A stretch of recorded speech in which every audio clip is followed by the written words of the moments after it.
Hey there, curious minds! Welcome to this intellectual journey where we explore the ideas that shaped our world. Today, we're going to shed some light on one of history's most idealized eras, the Enlightenment, also known as the Age of Reason. We often think of it as the cradle of reason, liberty, and human rights. But what if I told you that the brilliant light of reason cast one of humanity's darkest and most terrifying shadows? Stick with me, because the truth is more complex and fascinating than you can imagine. The question guiding us is simple yet devastating. How could an era that glorified human freedom also be one of history's biggest patrons of slavery? This is the grand paradox we're going to unravel together. Before we dive in, I wanted to tell you a little about the visuals you're seeing. To bring this narrative to life, I've used AI tools to generate the images. So think of them as a canvas, a way to illustrate the ideas and atmosphere of what I'm telling you. They won't always be exact or literal representations, but rather a visual accompaniment to let your imagination run wild with me. I truly hope you enjoy it. To understand this paradox, we first need to remember what the Enlightenment was. Imagine an intellectual awakening in the 18th century. Philosophers like Voltaire, Rousseau, and John Locke argued that reason, not tradition or blind faith, should guide society. They championed revolutionary ideas like freedom of thought, equality before the law, and popular sovereignty. These weren't just theories. They ignited the flames of the American and French revolutions, changing the course of history forever. The crowning achievement of this era was the Encyclopédie, led by Diderot and d'Alembert. Its goal was monumental, to compile all human knowledge into a single work, so that the light of reason would be accessible to everyone. A true internet of its time, if you will. Sounds incredible, right? A movement dedicated to the emancipation of the human mind. But now, let's turn our focus to the shadow this light couldn't quite dispel, a darkness that, in fact, helped fuel that very flame of knowledge. Let's talk about the 18th century economy. Major European powers like France, Great Britain, and the Netherlands weren't just trading in ideas. Their wealth was being built upon a brutal system of exploitation, the transatlantic slave trade. Millions of Africans were kidnapped, transported in inhumane conditions, and forced to work to death on sugar, coffee, tobacco, and cotton plantations in the Americas. This system formed the basis of immense economic fortunes. This is where the paradox becomes painfully clear. The coffee philosophers drank in Parisian salons while debating liberty. The sugar that sweetened their tea, the cotton in their clothes, all of it was the product of the sweat and blood of enslaved people. The very economies that allowed the flourishing of printing presses, universities, and scientific societies directly depended on the dehumanization of millions. The wealth that financed the Enlightenment largely came from slavery. So, what did the great thinkers have to say about this? The answer is complex and often disappointing. Many of them simply remained silent or were ambiguous. Direct frontal criticism was rare and often dangerous. Think about this for a moment. John Locke, the father of liberalism, who wrote about the right to life, liberty, and property, was an investor in the Royal African Company, one of the largest slave trading companies. Voltaire, the great champion of tolerance and reason, also invested in companies involved in the slave trade. While his later writings condemned the practice, his personal finances told a different story. Even Thomas Jefferson, who famously penned the words, "All men are created equal" in the US, Declaration of Independence, owned hundreds of enslaved people throughout his life. A living contradiction. How did they justify this hypocrisy? This is where reason was twisted in a perverse way. Complex, supposedly scientific racial theories were developed to argue that Africans were not fully human, and therefore did not deserve the same rights. They used the biology and anthropology of their time to create racial hierarchies. Europeans were placed at the top and Africans at the bottom, described as inferior beings, closer to animals than to civilized humans. This was so-called racial science, a stain on the history of thought that used the prestige of reason to justify the irrationality of slavery. It was a way to calm the collective conscience and protect economic interests. The Scottish economist Adam Smith, in his work The Wealth of Nations, argued against slavery, but his argument wasn't primarily moral, it was economic. He contended that free labor was, in the long run, more productive and efficient than enslaved labor. On the other hand, there were dissenting voices within the Enlightenment itself, though they were often in the minority. Thinkers like Montesquieu, in The Spirit of the Laws, used satire to criticize slavery, questioning its brutal logic. Rousseau, in The Social Contract, was more direct. He wrote that the right to slavery is null, not only because it is illegitimate, but because it is absurd and signifies nothing. He declared that the words slave and right are contradictory. These arguments, though important, didn't halt the system. However, they planted the intellectual seeds for the movement that would come later, abolitionism. The Enlightenment itself contained, within its ideas, the tools for its own critique. And this is where literature became a powerful weapon. The most potent form of resistance against slavery didn't come from philosophical essays, but from personal stories, from the narratives of those who had experienced it firsthand. The autobiography of Olaudah Equiano, a former enslaved person, became an international bestseller. His book, The Interesting Narrative of the Life of Olaudah Equiano, detailed the horrors of abduction in Africa and the brutality of slavery in the Americas. Equiano used the Enlightenment's own language against it. He appealed to reason, Christian morality, and the principles of liberty to expose the hypocrisy of British society. He humanized the victims and forced readers to confront the reality. Other works, like Afrabane's novel Orunoko, though written a bit earlier, were also pivotal. It presented an enslaved African prince as a noble and tragic hero, challenging the racist stereotypes of the era. These texts fostered empathy. Empathy is the ability to feel what another feels, and empathy is the natural enemy of dehumanization. When you see an enslaved person not as property but as a human being with a story, the system begins to crumble. Now let's return to the grand project of reason, the Encyclopédie. This beacon of knowledge was meant to illuminate everything. But what did it say about people of African descent and slavery? This is where the paradox reaches its most painful point. The document on the trafficking of enslaved Africans framed the practice as a commercial operation, focusing on profits and logistics. It dehumanized people by discussing them as mere commodities with cold, clinical objectivity. Worse still, many articles describing the peoples of Africa were based on the prejudices and racial pseudoscience of the time. They repeated stereotypes about their supposed intellectual and moral inferiority, lending them an academic stamp of approval. At the heart of the project meant to free humanity from prejudice lay prejudice itself, disguised as objective knowledge. The Encyclopédie, the symbol of light, was also an archive of darkness and the justification of oppression. It's true that some articles, like Chevalier de Jaucourt's on slavery, condemned it morally based on Montesquieu's ideas. But this condemnation coexisted, page by page, with the economic and racial justification of the system. This contradiction within the same volume is perhaps the best summary of the entire era, an internal struggle between universal ideals and brutal economic realities, a conflict between reason that liberates and reason that justifies tyranny. So, should we cancel the Enlightenment? Should we throw out the ideas of liberty and reason because their proponents were imperfect and in many cases hypocritical? No, history is more useful when we understand it in all its complexity. The legacy of the Enlightenment is dual.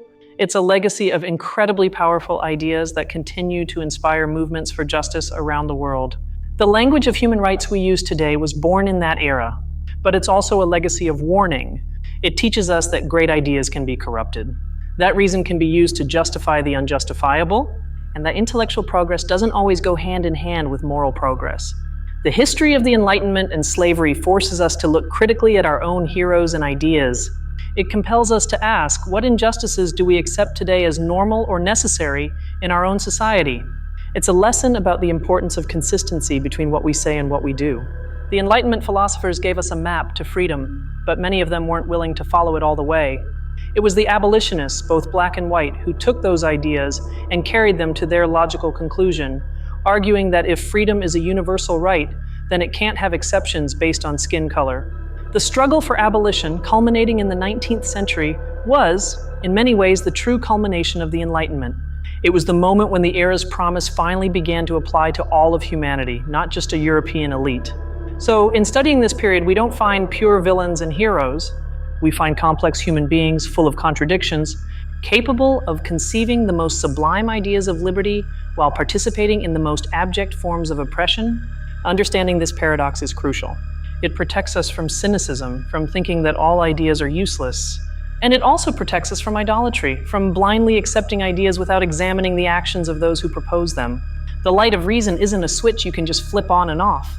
It's a flame we must constantly protect and nurture, ensuring its warmth reaches everyone equally, leaving no one in the shadows. History isn't a comfortable narrative of linear progress. It's a battleground of ideas, interests, and contradictions. The Enlightenment wasn't the end of history, but the beginning of a conversation we're still having today. It reminds us that economic power structures often speak louder than philosophical manifestos, and that true change requires not just thinking differently, but also acting differently, challenging the injustices that benefit us.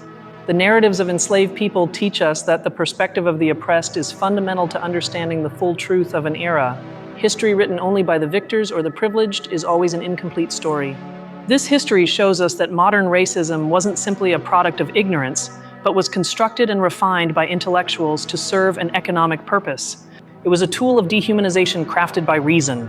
Therefore, the fight against racism today is also a fight to reclaim the true promise of the Enlightenment. It's an effort to build a society where reason serves empathy, not greed.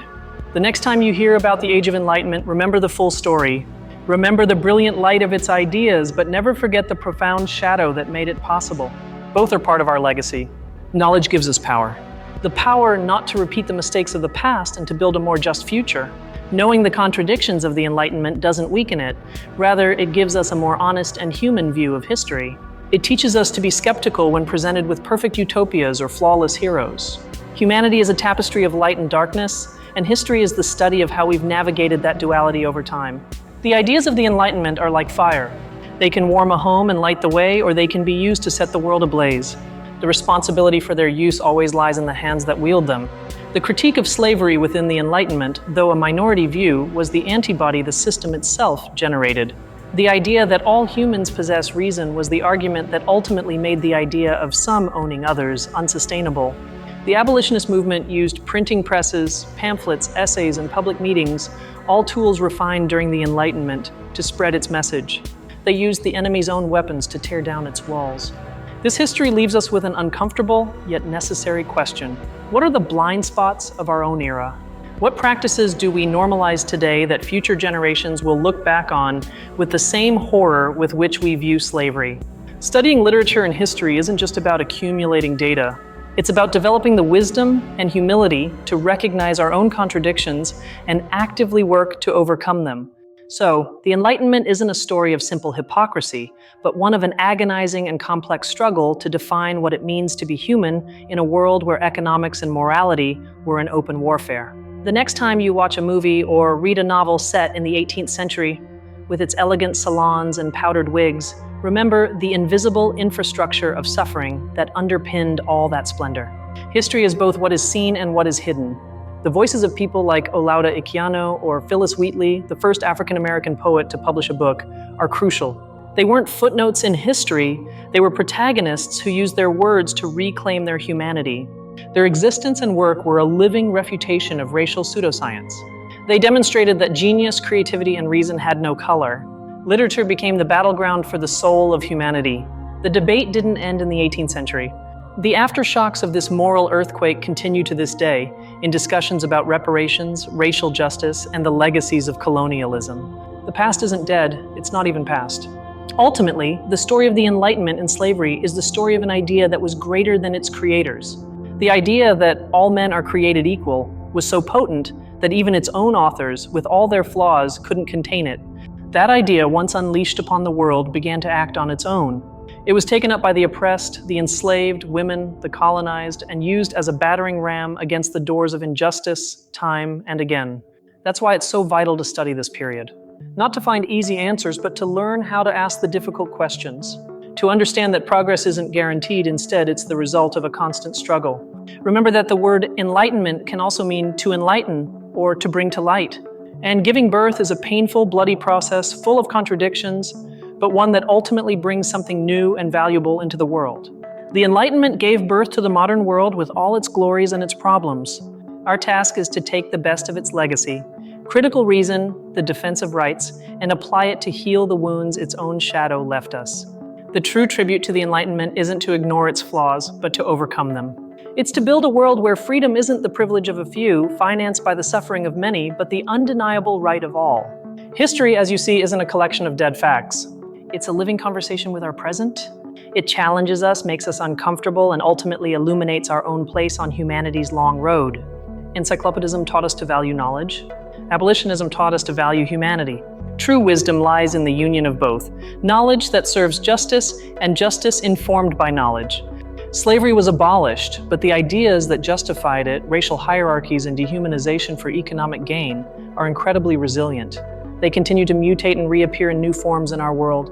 That's why the critical spirit of the Enlightenment is more necessary than ever. The ability to question authority, to doubt accepted truths, and to examine the moral foundations of our society is its most valuable legacy.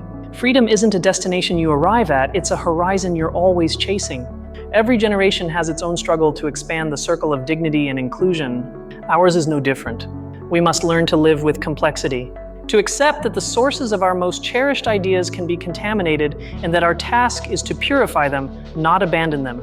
History is a legacy, not a sentence. Abolitionist literature was the conscience of the Enlightenment.